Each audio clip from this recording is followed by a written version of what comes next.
All season long, Chip Kelly hid behind his record. Remember after the Philadelphia Eagles shut out the New York Giants, that Monday press conference? He said 5-1 is 5-1. To nobody. Your record is what it is. Well, since that remark, the Eagles have gone just 4-5. Now Philly is 9-6. 9-6 is 9-6. Your record is what it is, Chip. That 5-1 start, it turned out to be Foles gold. And for all the people that wanted Mark Sanchez to start at quarterback prior to the Nick Foles injury, well, I got one simple message for you guys. Y'all can hold my Nick, okay? Seriously. All right. Here's the thing about Chip Kelly, because I blame him for the late season swoon, but let's not confuse blaming him and losing confidence in him. Just because I've questioned him and become annoyed by some of his tactics down the stretch, it doesn't mean that I've quit on him or this football team. Basically, it's really simple, really. His inexperience came into play, and he's a coach that's not used to being in a lot of close games. Chip's 51 years old. He began his collegiate coaching career as an assistant in 1990, but he never became a head coach until 2009. That was with Oregon, of course. So not only, has he been a head coach for just 6 years at the collegiate and pro level combined, but while at Oregon, his Ducks didn't play in a lot of close games. Chip coached a total of 53 games while in Eugene, and only 11 times during his tenure was his team involved in a game that was decided by single digits. If you're like JPP and can't do math, that means that Chip was blowing teams out about 80% of the time. And in those 11 games that were decided by less than 10 points, he went just 5-6. Actually, no, scratch that. He went 6-5. My bad. His career record at Oregon was 46-7. So obviously that means 40 of his wins were by double digits and 2 of his losses were by 10 points or more. So far in 2 seasons with Philly, Chip's already been involved in 13 games that have been decided by less than 10 points. This includes the postseason. He's 7-6 in those games. Obviously, this isn't college in the sense that your talent level and scheme are going to overwhelm the opposition. In college, he never had to worry about making mid-season adjustments. But Chip is 19-12 so far as an NFL head coach. That is pretty outstanding, and that's what gives me hope for the future. But there's still a lot he has to learn, and overcoming stubbornness is one of them. The first 6 weeks of an NFL season, it's almost like a trial period to see what you have and make the proper adjustments to fix the kinks and weaknesses as you head towards the second half of the season. But Chip was 5-1 6 games in. 5-1 was 5-1, right? Well, he got cocky. It's as simple as that. There was a question posed in that same press conference I referenced about earlier. A reporter asked about the secondary and what changes Chip would have to make, during the bye week. Chip's response was this: I think a lot of times you guys are wrong. When we start listening to people outside of here, we will be wrong. Chip then basically said that he was happy with his secondary play, that Kerry Williams and Bradley Fletcher have been okay. You see, this is what turned out to bite us in the ass down the stretch, didn't it, Chip? Do you guys know why Bill Belichick is so great? It's because he's the only head coach in the NFL that puts his stubbornness aside. Doesn't matter if the Patriots begin 5-1, 1-5, 0-6, 2-4, 4-2, 3-3. They're always making adjustments to improve their football team. That's why they go 11-5, 12-4, 13-3 every single season. It happened again this year. Everybody was complaining about the offense, after 4 games, and if Tom Brady was washed up. Well, Belichick countered. He started utilizing his tight ends more. And ever since then, the Eagles or the Patriots, they've risen to the top. Ladies and gentlemen, your number 1 seed for the AFC playoffs are the New England Patriots. Why? Because Bill is a mastermind when it comes to correcting mistakes. The definition of insanity is to do the same thing over and over again and expecting different results. Well, Philly, they just kept trotting Bradley Fletcher out there week after week after week, leaving him on an island week after week after week. I mean, sure, it's not like the Birds have a lot of depth in the secondary or anything, but all I wanted was change. And change could have been made. I mean, Nolan Carroll had a pretty good training camp. I don't think he's that bad of a football player. Brandon Boykin, sure, he's a slot corner, but why not trot him out there on the outside? Why not give it a chance? One of the main reasons why Billy Davis was hesitant on making a change was because Fletcher couldn't play on the inside in the slot. Yeah, no shit, Billy. I mean, can Fletcher really play anywhere? But joking aside, the thing that I don't understand is why not have Boykin or Carroll on the outside in base personnel, and then you can move Fletcher outside in nickel and dime packages. That's one thing that I've remained befuddled about all season long. Didn't get it. Really don't get it at all. It took Billy 15 weeks and 3 quarters to put Fletcher on the bench.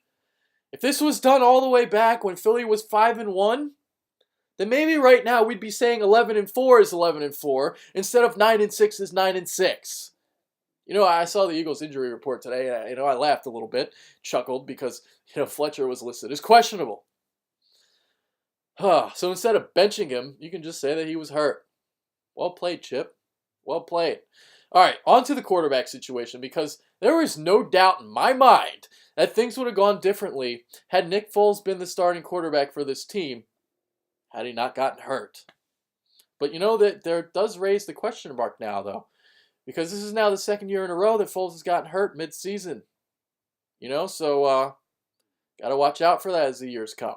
Sure, both he and Marky Mark turned the ball over 13 times apiece this year, but what makes Foles better than Sanchez is his moxie. That last Washington drive is a perfect example. We all knew that Sanchez was going to throw a pick in that situation. We all knew it. Everybody in Philadelphia knew it. But I would have had all the confidence in the world with Foles. See, to me, he doesn't shy away from that moment. He doesn't get scared like Sanchez did down the stretch. A big reason why some Eagles fans became so enamored with Sanchez was his preseason showing. He was throwing laser beams down the seam, playing with confidence. Why it meant nothing was because there's nothing on the line. There's no pressure. No pressure at all. The only ball I saw Sanchez throw over 20 yards during the season was one of the first tosses when he hit Mack on a touchdown. That was in that Houston Texans game. But since that throw, Sanchez started turning the ball over. Started losing his confidence. And suddenly he was afraid to rip passes down the field. I mean, did you see him throw that seam pattern once? I sure as fuck didn't. What we saw during the year, that's the Mark Sanchez I know. That's why I never hopped on his bandwagon. Oh, man. You guys can't take preseason seriously. This is the perfect example of why. And there's also a reason why Foles is 14-4 in his career as a starter. I can't tell you guys how impressed I was with that 90-plus yard drive he manufactured against San Francisco. I mean, sure, the Eagles, they got stopped at the 1, and all that. But Foles in the offense, they hadn't done anything all game long until, the game was on the line. I believe they had 5 first downs the entire game prior to that march down the field. And that, sequence, I believe they had 6 first downs. Suddenly when the game meant something, Foles and the Eagles, they were moving the ball down the field. And that's what you want to see. Look, Foles is never going to be an elite quarterback. He doesn't have the arm strength or the accuracy at times to be a top 5 or even a top 10 guy. But I think he has the intangibles. Some of that it factor. He's smart. He's clutch. And that's what's going to make him a pretty damn good quarterback. Perhaps he can crack into the top 10 eventually. But I see Foles ultimately being a quarterback, in that 10 to 15 range. And there's nothing really necessarily wrong with that. Again, I want to see Foles here next season. Give him one more year. See what happens. I might be in the minority here now. I don't know. But, he does have to work on his, backpedaling skills a little bit. Got some slow feet in the pocket. But, I think not enough people have taken into account that, Foles played with a bad O-line. Wasn't healthy. Sanchez had that luxury. And Sanchez was still fucking up. So I want to see how Foles looks, with a healthy O-line. Because when it was healthy back in 2013, Foles was throwing one touchdown pass after another. So, give him one more year. See what happens. As for this Giants game, here's basically my preview. Beckham shits all over us. and the Eagles lose 30-24. All right. So to conclude, I'm going to share some of my Christmas with you guys. Obviously I love Christmas, and for us Ukrainians out there, some of them, well, we actually have two of them. I'm one of those lucky ones. So, some celebrate it on January 7th. And there's nothing like being with family, sharing some drinks, some stories, and partaking in a phenomenal meal. So, yeah. But the problem with Christmas, are the old people, the elderly. Now, I love my uncles, my aunts, my grandparents, but good God, you cringe sometimes because you never know what gifts you're going to get. When you get something bad, you just got to put your happy face on. You give them a hug, say a couple I love yous, yeah, lublus, a couple of thank yous, a couple of gaku-yous, and, call it a day. But I must say, unlike Chip Kelly, my aunt and uncle, they made the proper adjustments this offseason. Yeah, they corrected prior transgressions. You see, here's what I got last year for Christmas from them. I'm not going to name names because I don't want to embarrass them. But this was my gift a year ago. Bill O'Reilly's Killing Jesus, a History. Now, I must say, I have not opened this book up until right now. Just for you guys. Who the fuck cares about Bill O'Reilly? The only time I've, really watched him is on YouTube. And those, I'll do it live vignettes. But that's it. But this year, they took a step in the right direction.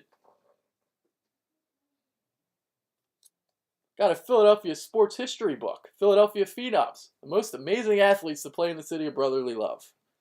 I might actually read this one. Good job, guys. Awesome. Awesome. Now, the best gift that I got for Christmas this year, this is a classic one. You guys are going to love this, you Eagles historians out there. And I swear to God, if you guys don't know who Chuck Bednarik is, then just stop watching my videos. But this is the most iconic Eagles image in their franchise history. This is when, Bednarik made the game clinching play in the championship game. This is the tackle he made on Frank Gifford. And as you can see, Concrete Charlie's standing over Frank. Frank looks like he's dead. And, he's not drawing a taunting penalty there. Concrete Charlie is actually saying this game is fucking over as he's standing over Frank and his motionless body. So, I love this image. This is an iconic image in Eagles history, and it's signed too. So, this is a huge thumbs up for me in terms of my gifts. This is the best one I've got in a long, long time. So, yeah. Thanks, Santa. All right, so I did a double shot today in videos. If you guys didn't check it out before, check out the bowling college football bowl season one where I looked at a couple guys that the Eagles could potentially draft. So make sure you check that video out that I did earlier today. As for anything else, I can't really think of anything. Just make sure you follow us on Twitter at The Bitter Bird. So I think I'm going to end this video here. If I don't see you guys again until after January 1st, enjoy your New Year's. Enjoy it. Don't drink too much, but I will. Take care, guys. Later.